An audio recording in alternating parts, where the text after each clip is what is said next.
Hello students, Hindi के एक important video में आपका स्वागत है।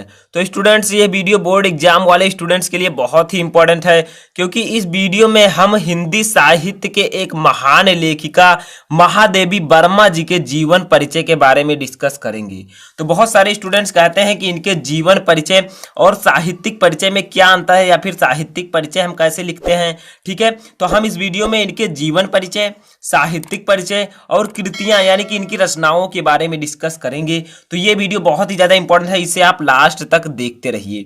तो महादेवी वर्मा जी, जिनको हम आधुनिक युग की मीरा के नाम से भी जानते हैं, हम इनके जीवन परिचय के बारे में बात करेंगे। तो चलिए बच्चों, शुरू करते हैं। तो सबसे पहले आपको क्या करना है, बोर्ड एग्जाम में डालना है बच्चों जीवन परिचय।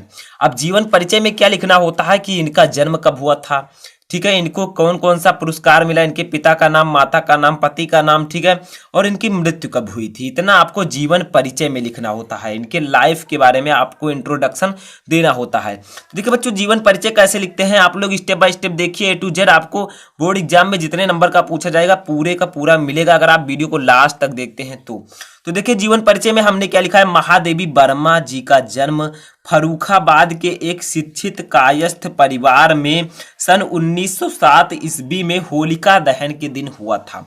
देखिए इसमें 3 टॉपिक इंपॉर्टेंट है। नंबर 1, इनका जन्म कहाँ हुआ था, तो फर्रुखाबाद में हुआ था। ठीक है, कि एक शिक्षित कायस्थ परिवार में हुआ था, यानी कि इनका जो जन्म हुआ था बच्चों एक शिक्षित परिवार में हुआ था। ठीक है, और कब हुआ था, सन 1907 ईस्वी में हुआ था। ठीक है, होलिका दहन के दिन हुआ था।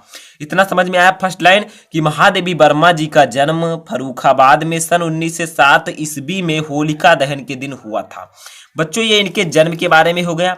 अब इनके पिता का नाम हम देख लेते हैं क्या था। इनके पिता का नाम श्री गोविंद प्रसाद वर्मा था। ठीक है, जो इनके पिता थे उनका नाम था बच्चों श्री गोविंद प्रसाद वर्मा। ठीक है, महादेवी वर्मा जी के पिता का नाम, जो कि भागलपुर के एक कॉलेज में प्रधानाचार्य थे। तो बच्चों जो फर्रुखाबाद था वो उसी में भागलपुर गांव था। ठीक है, उस भागलपुर के एक कॉलेज में जो है प्रधानाचार्य वो थी। अब देखिए इनकी माता का नाम हेमरानी था। देखिए पिता का नाम भी आ गया, माता का नाम भी आ गया। ठीक है, और इनकी माता का नाम हेमरानी था, जो कि एक परम विदुषी महिला थी, यानी कि वो भी बहुत ही ज्यादा नॉलेजेबल एक वोमेन थी, यानी कि महिला थी। ठीक है, विदुषी धार्मिक महिला थी। तो इनकी माता का नाम हेमरानी था, जो कि एक परम विदुषी धार्मिक महिला थी। और इनके नाना भी ब्रज भाषा के एक अच्छे कवि थे।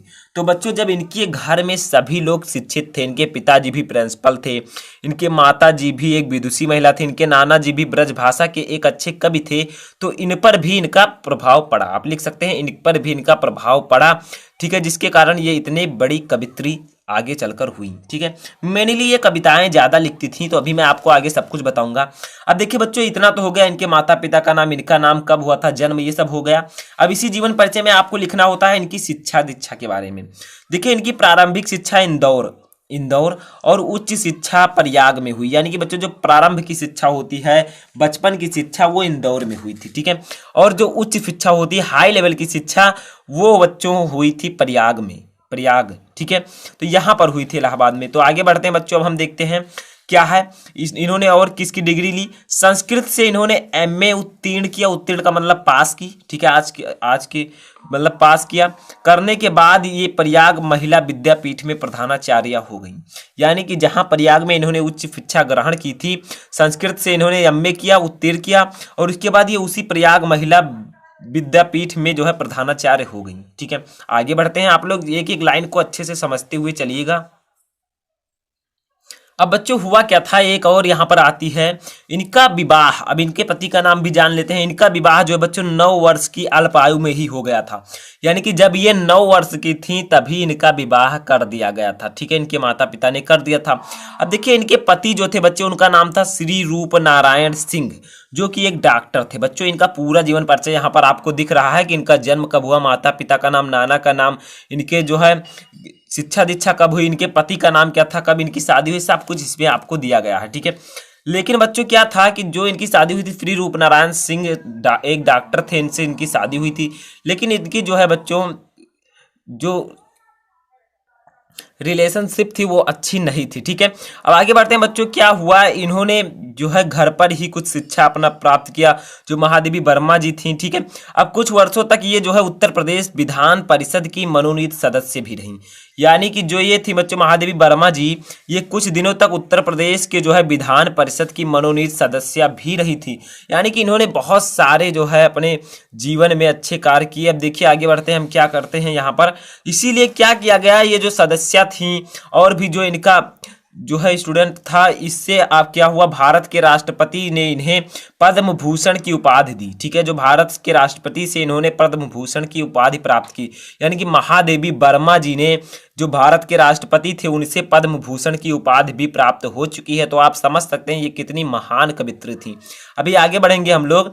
हिंदी साहित्य सम्मेलन की ओर से इन्हें सेक्सरिया पुरस्कार, बच्चों ये एक पुरस्कार होता है, ये भी इन्हें प्राप्त हुआ था हिंदी साहित्य सम्मेलन की तरफ से। तो सेक्सरिया पुरस्कार भी इन्हें दिया गया तथा मंगला प्रसाद पारितोषिक पुरस्कार भी दिया गया था।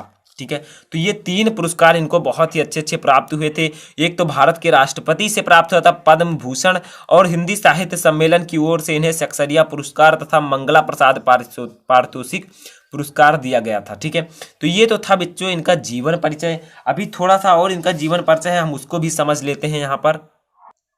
अब बच्चों जीवन परिचय में थोड़ा सा इनका और समझ लीजिए। मई 1983 में भारत भारती तथा नवंबर 1983, ठीक है, मई 1983 में इन्हें भारत भारती का भी पुरस्कार मिला था। और 1983 ईस्वी में यामा एक इनकी रचना है बच्चों, जिन पर इन्हें ज्ञानपीठ पुरस्कार से इन्हें सम्मानित किया गया। यानी कि इनके पास जो है बच्चों बहुत सारे पुरस्कार इन्हें मिले। राष्ट्रपति की तरफ से इन्हें पद्म भूषण, हिंदी साहित्य सम्मेलन की तरफ से सेक्सरिया और मंगला प्रसाद पारितोषिक पुरस्कार, और 1983 ईस्वी में मई में भारत भारती तथा नवंबर 1983 में यामा पर रचना पर इन्हें ज्ञानपीठ पुरस्कार मिला था। यानी कि बहुत सारे पुरस्कार से ये सम्मानित थी, इसीलिए इन्हें कहा जाता है एक महान कवित्री।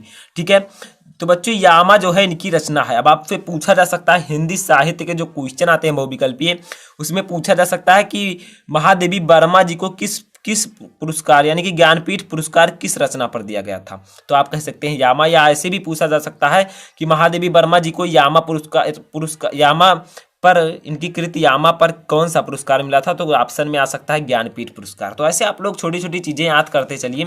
अब देखिए बच्चों, ये आता है सबसे दुखद दिन, 11 सितंबर 1987 ईस्वी को इस महान लेखिका का स्वर्गवास हो गया।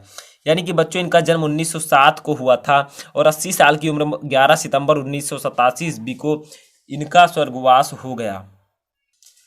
तो बच्चों ये था इनके जीवन परिचय के बारे में कि इनका जन्म कहाँ हुआ, माता पिता का नाम, इनकी जो है स्टूडेंट क्या पुरस्कार मिला इनको, ठीक है, शिक्षा दीक्षा, इनकी मृत्यु कब हुई, ये सब हो गया बच्चों, ये जीवन परिचय में आता है। ठीक है, अब बच्चों आगे बढ़ते हैं, हम अपना देखते हैं बच्चों साहित्यिक परिचय। इसे आप कैसे लिखेंगे। तो बच्चों साहित्यिक परिचय में सिंपली आपको लिखना क्या होता है कि साहित्य में इन्होंने क्या किया था। ठीक है, किस प्रकार से ये जाने जाते हैं। जैसे देखिए मैंने लिखा है बच्चों साहित्यिक परिचय इसी प्रकार लिखते हैं, महादेवी वर्मा का मुख्य रचना क्षेत्र काव्य है। यानी कि आपको बताना है कि इन्होंने किन किन क्षेत्रों में कार्य किया है, ये सब इनके साहित्यिक परिचय हो जाते हैं। ठीक है, तो महादेवी वर्मा का मुख्य रचना क्षेत्र काव्य है, यानी कि इन्होंने मेनली जो है काव्य रचनाएं लिखी हैं अच्छे से। यानी कि इनकी काव्य रचनाएं जो हैं काफी ज्यादा प्रचलित हैं। ठीक है, जैसे यामा हो गया, ज्ञानपीठ पुरस्कार मिला था। इनके काव्य में वेदना की प्रधानता, इनके काव्य में जो है बच्चों वेदना की प्रधानता, यानी कि वेदना इनके काव्य में ज्यादा है। देखिए बच्चों चांद पत्रिका का संपादन करके, यानी कि चांद एक पत्रिका का इन्होंने संपादन किया था करके, इन्होंने नारी को अपनी स्वतंत्रता और अधिकारों के प्रति सजग किया। यानी कि ये जो नारी के प्रति इनका बहुत ज्यादा लगाव था, तो जो है नारी को ये स्वतंत्र और अपने अधिकारों में देखना चाहते थे, उनको सजग करना चाहती थी। तो देखिए चांद पत्रिका का संपादन करके इन्होंने नारी को अपनी स्वतंत्रता और अधिकारों के प्रति सजग किया है। ठीक है, चांद पत्रिका की सहायता से इन्होंने नारी को जो है उनके अधिकार और उनकी स्वतंत्रता के प्रति सजग किया था। बच्चों इस प्रकार से आप लिख सकते हैं साहित्यिक परिचय में। और भी कुछ होगा तो आप लोग लिख लीजिएगा, जैसे इनके साहित्यिक परिचय में लिखा जाता है कि इन्होंने क्या किया, इनकी विशेषताएं क्या थी। ठीक है, ये सब आप लोग लिख सकते हैं। बच्चों लास्ट में आता है इनकी कृतियां। कृतियां का मतलब होता है बच्चों रचनाएं। अब रचनाओं में आपको क्या लिखना होगा, जैसे कृतियां लिख दीजिए। अब देखिए महादेवी जी की प्रमुख कृतियां इस प्रकार हैं। ठीक है, तो जैसे इन्होंने मेनली लिखा है बच्चों जो है ये काव्य कृतियां हैं। ठीक है, काव्य, तो इसको आपको काव्य लिखना है हेडिंग के ब्लैक से, ठीक है। तो निहार, रश्मि, नीरजा, सांधगीत, दीपशिखा, यामा, ये जो है बच्चों ये इनकी काव्य कृतियां हैं मेनली जो काफी ज्यादा फेमस हैं। यामा तो आपको पता होगा ज्ञानपीठ पुरस्कार वाला। तो काव्य जो है बच्चों निहार, रश्मि, नीरजा, सांधगीत, दीपशिखा, यामा, ये इनकी काव्य कृतियां हैं, ठीक है। अब काव्य के साथ बच्चों बात की जाए तो गद्य की भी हम बात करेंगे। गद्य और काव्य, ठीक है, दो अलग अलग हैं हिंदी में। तो देखिए गद्य रचनाएं इनकी कुछ थी, अतीत के चलचित्र, स्मृति की रेखाएं, श्रृंखला की कड़ियां। बच्चों ये तीनों आप लोग बहुत अच्छे से याद कर लीजिएगा, इनको भी याद कर लीजिएगा, क्योंकि ये जो है बच्चों हिंदी साहित्य में बहुविकल्पीय यानी कि ऑब्जेक्टिव क्वेश्चन के रूप में भी पूछे जाते हैं कि अतीत के चलचित्र के लेखक कौन है, तो आप कह दीजिएगा महादेवी वर्मा। स्मृति की रेखाएं, ये सब आपके पूछे जा सकती हैं काव्य में। बच्चों अब हमारा लास्ट स्टेप आता है साहित्य में स्थान। थोड़ा सा आप लोग लिख दीजिएगा कि साहित्य में इनका स्थान क्या है। तो देखिए बच्चों महादेवी वर्मा जी वर्तमान हिंदी कविता की सर्वश्रेष्ठ गीतकार हैं। और भी आप लिख सकते हैं इनकी जो विशेषताएं हैं उनको साहित्य में स्थान में आप लिख सकते हैं। तो बच्चों इस प्रकार से आप लोग लिख सकते हैं महादेवी वर्मा जी के जीवन परिचय, साहित्यिक परिचय और कृतियां, ठीक है।